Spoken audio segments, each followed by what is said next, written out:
Subscribe and share my channel Sudarsana. నమస్కారం. శ్రీదేవి భాగవతం కథలను తెలుసుకుందాం. శ్రీమాత్రే నమః. శ్రీ గురుభ్యో నమః. శ్రీమద్దేవి భాగవతము 6వ స్కందము. నారదుడు వానరముఖమును పొందుట. దమయంతితో వివాహము. ఋషులిరువురకు పరస్పర శాప విమోచనము. కలుసుకొనుట. పతిదేవుడు మాటలను విని రాణి కైకేయి రాజకుమారి దమయంతితో చెప్తోంది. అమ్మా, నీ వంటి రూపలావణ్యవతియగు రాజకన్య ఎక్కడ? వానరముఖం కలిగి పేదవాడైన మునీంద్రుడెక్కడా? నీ శరీరము తీగవలే కోమలమైనది. ఆ ముని తన దేహమునందు బూడిద పూసుకొని ఉండును. నీవు బుద్ధిమంతురాలువై కూడా భిక్షాటన చేయు ముని మీద ఎట్లు ఆసక్తురాలువయ్యావు? పాపరహిత, వానరముఖము గల వానితో నీకు సంబంధం ఎట్లు శోభిల్లును? శుచిస్మిత, నిందనీయుడగు ఈ పురుషుని ఎడల నీకు ప్రేమ ఎట్లు కలిగెను? ఎవరైనా సుందరమైన రాజకుమారుడు నీకు వరుడు కావలియును. అమ్మా, నీవు నీ పట్టుదలను మానుము, ఇది వ్యర్థము. దాది నోటి నుండి నీ మాటలను విని నీ తండ్రి ఎంతో దుఃఖించెను. తుమ్మ చెట్టు మీదకు అల్లుకుపోయిన కోమలమైన మాలతీలతను చూసి బుద్ధిమంతుడగు పురుషుని మనసు దుఃఖించుట సముచితమే కదా. జగత్తునందు ఏ మూర్ఖుడు కూడా కోమలమైన తమలపాకులను ఒంటెకు తినిపించడు కదా.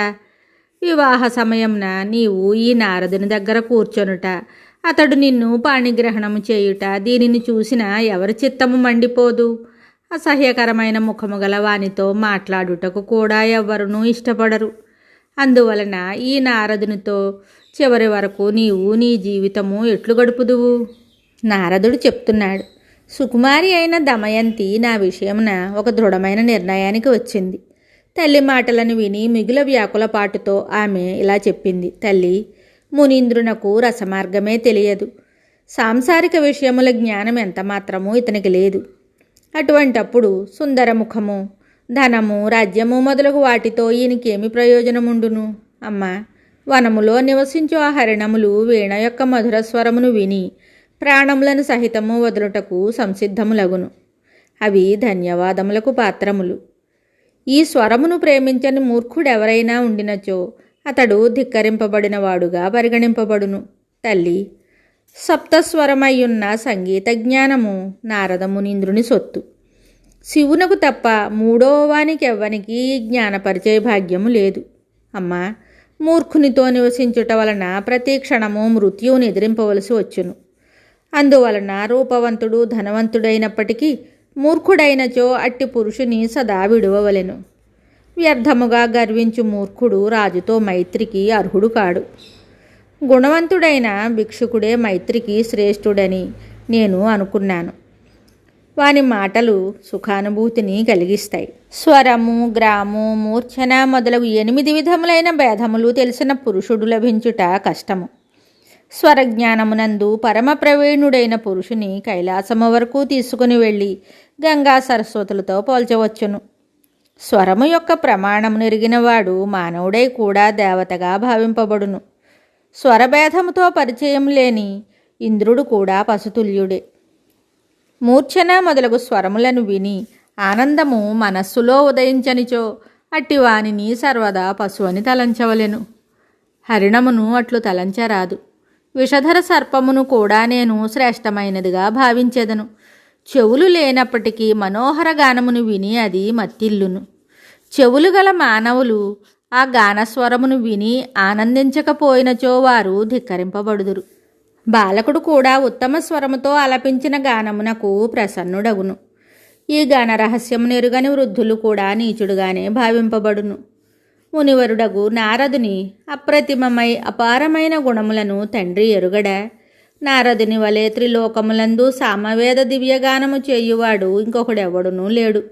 కనుక నేను సమగ్రముగా అన్ని విధములా ఆలోచించియే ఈ మునీంద్రుని వరించాను. సుప్రసిద్ధ గుణములు గల ఈ మునీంద్రుని ముఖాకృతి ఇంతకు మునుపు వానరాకారమును కలిగి ఉండెనా? తరువాత శాపకారణమున ఇతని ముఖము ఇట్లు రూపొందినది. దానికి కూడా నేనే కారణము. కనుక ఇంకేమీ ఆలోచించజాలను. కిన్నెరుల ముఖాకృతి గుర్రముల వంటిదైనను వారినెవ్వరు ప్రేమించుటలేదు. సామవేదమును ఆయన బాగుగా ఎరిగినవాడు. సుందరమైన ముఖముతో ఏమి ప్రయోజనము కలదు? అమ్మా, నీవు తండ్రితో చెప్పుము, నేను నిశ్చితముగా మునీంద్రుని వరించితిని కనుక పట్టుదల వదిలిపెట్టుము. సంతోషముతో నా వివాహమును మునితో జరిపింపుడు. నారదుడు చెప్తున్నాడు. కుమార్తె మాటలను విని రాణి రాజుకి విషయం అంతా చెప్పింది. నా కుమార్తె దమయంతికి నారద మునీంద్రుని మీద సంపూర్ణ అనురాగం కలిగినని ఆవిడికి అర్థమయ్యింది. రాణి కైకేయి రాజగు సంజయుడితో చెప్తోంది, మీరు ఒకానొక శుభముహూర్తమున నారద మునీంద్రునితో దమయంతి యొక్క వివాహాన్ని జరిపించండి. ఆ కన్య సమస్తము తెలిసిన మునీంద్రుని మనస్సులో వరించినది.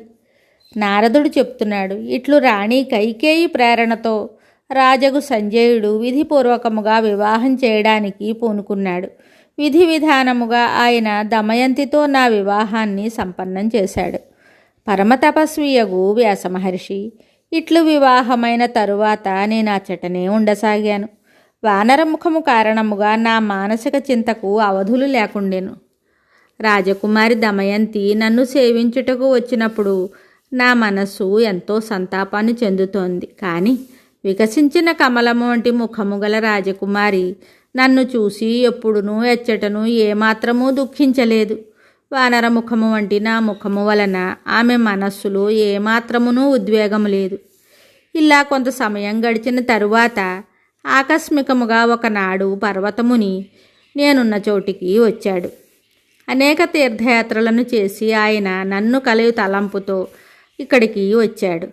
ఆయనను నేను సముచితముగా గౌరవించాను, విధి విధానముగా పూజించాను. ఒకనాడు ఆసనమున కూర్చొని ఉండగా నన్నును దమయంతిని చూసి అతనికి మిక్కిలి దుఃఖము కలిగెను. ఎందుకనగా నా స్థితి కూడా అప్పుడు మిగులు దయనీయముగానే ఉండెను. వానరముఖము కలిగిన దాని వలన వివాహము చేసుకుని నేను అత్యంత చింతితుడినయ్యి కాలక్షేపం చేస్తున్నాను. నన్నును నా మామను దుఃఖితులనుగా చూసి పరమదయాళుడగు మునీంద్రుడు చెప్తున్నాడు, మునివర నారద, కోపముతో నేను నీకు శాపాన్నిచ్చాను, కానీ వినుము, నేను ఇప్పుడు దానిని దూరము చేసేదను. నారద, ఇప్పుడు నీవు నా పుణ్యప్రభావమున మరలా సుందరముఖము కలవాడవు కమ్ము. ఈ సమయమున రాజకుమారిని చూసి నా మనస్సు కరుణార్ద్రమై ఉన్నది. నారదుడు చెప్తున్నాడు, మునివరుడగు పర్వతుని మాటలను విని నా మనస్సు కూడా వినమ్రమై కృతజ్ఞతతో నిండి ఉంది. ఆ క్షణమున నేను కూడా నేనిచ్చిన శాపమును ఉపసంహరించాను. నేను చెప్తున్నాను, మునివర పర్వత, నీవు నా సోదరికి యోగ్యమైన పుత్రుడవు. నేను నీకిచ్చిన శాపమును స్వేచ్ఛగా తిరిగి తీసుకొనుచున్నాను.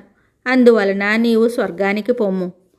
తరువాత వెంటనే పర్వతమునీంద్రుడు చెప్పినట్లు అతను చూస్తూ ఉండగానే నా ముఖము మిగుల సౌందర్యమును సంతరించుకుంది. వానరత్వము తొలగిపోయింది. అప్పుడు రాజకుమారి హర్షానికి ఎల్లలు లేవు. ఆమె వెంటనే తన తల్లితో చెప్పింది, తల్లి, నీ పరమ తేజస్వి అయిన అల్లుడు సుందరముఖము గలవాడయ్యను. పర్వతముని ఆదేశానుసారము అతడు శాపము నుండి విముక్తుడయ్యను. పుత్రిక మాటలను విని రాణి రాజునకు ఈ విషయమునంతయు తెలిపెను. దానిని వినుటితోడనే రాజగు సంజయుడు ప్రసన్నుడై నన్ను చూడ్డానికి వచ్చాడు. అప్పుడు భాగ్యశాలియగు నరేశుని మనస్సునందు అపారమైన ఆనందము కలిగెను. అతడు నాకు కానుకగా చాలా ధనాన్ని ఇచ్చారు. నా మేనల్లుడగు పర్వతమునికి కూడా గౌరవంగా కానుకలను సమర్పించారు. నా ఈ జీవితమునందే ఈ ఘటనలన్నీ సంభవించెను. ఇదంతయు మహామాయ యొక్క ప్రభావము మాహత్యమని అనుభవపూర్వకముగా నేను తెలుసుకున్నాను. మహానుభావ, మాయ యొక్క గుణముల చేత సృష్టింపబడిన ఈ ప్రపంచము పూర్తిగా అసత్తు. దీని యందు ఆసక్తి కలిగియుండు ఏ ప్రాణియు సుఖముగా ఉండజాలదు, ఉండబోదు. కామ, క్రోధ, లోభ, మత్సర, మమత, అహంకారము, మదము ఇవన్నీ మిగుల బలోపేతములు. వీటి మీద విజయాన్ని పొందాలి. మునీంద్ర, సత్వరజస్తమో గుణములే ప్రాణులు దేహములను ధరించుటకు సర్వదా కారణములగును. వ్యాసమహర్షి ఒకానొక సమయము మాట. నేను భగవంతుడగు విష్ణువు వెంట వనములో తిరుగుచుంటిని. మేము వినోదముగా మాట్లాడుకొనుచుంటిమి. అదే క్షణమున నేను ఆకస్మికముగా స్త్రీగా మారిపోయాను. ప్రభు యొక్క మాయాబలముతో మోహితుడనైన కారణమున నేను ఒక రాజునకు భార్యనైతిని. ఆ రాజభవనమున ఉండి నేను అనేక పుత్రులకు జన్మనిచ్చితిని. వ్యాసుడు అడిగాడు, మునీంద్ర, మీరు గొప్ప జ్ఞానులు అయినప్పటికీ స్త్రీ రూపమున ఎట్లు పరిణతి చెందారు? మహాత్మా, మీ మాటలు విని నాకు అత్యంత ఆశ్చర్యము కలుగుచున్నది.